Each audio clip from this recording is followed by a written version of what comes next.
Goeiedag, ek hoop dit gaan goed met jou. Ek wil vandag met jou gesels oor ons kerkgebou se klankstelsel.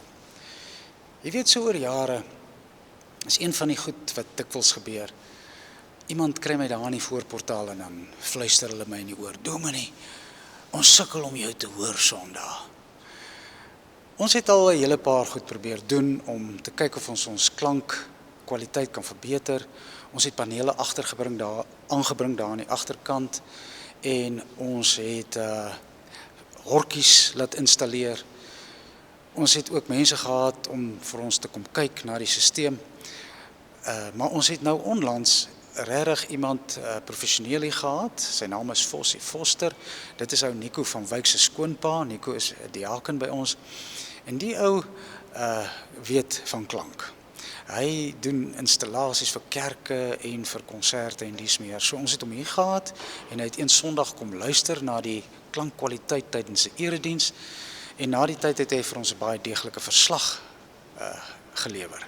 En in die verslag het hy vir ons aangedui dat die probleem is nie eintlik akoestiek nie, maar ons klankstelsel. Dit is verouderd volgens hom en heeltemal ontoereikend.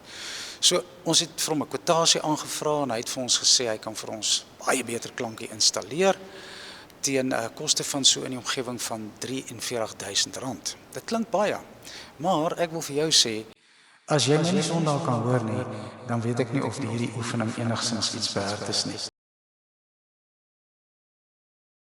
As jy my nie Sondag kan hoor nie, dan weet ek nie of hierdie oefening enigsins iets werd is nie.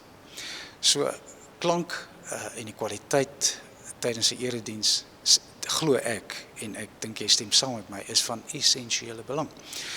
Ons het R20.000 gekry by die finansiële kommissie. Ons sal dit onttrek uit ons belegging uit. So ons kort so in die omgewing van 23.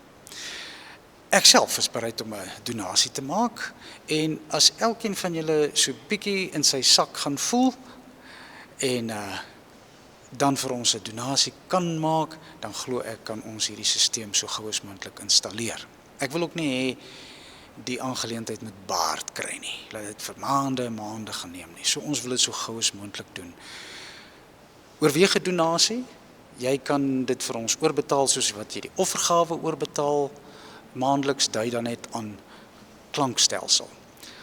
Voorlopig baie dankie vir jou samewerking. En dan net nog 'n klein dingetjie wat ek wil ingooi. Sondag se erediens is 'n kindererediens en so na die baie reën gaan ons kyk na 'n teks wat ook handel oor dalk te veel reën.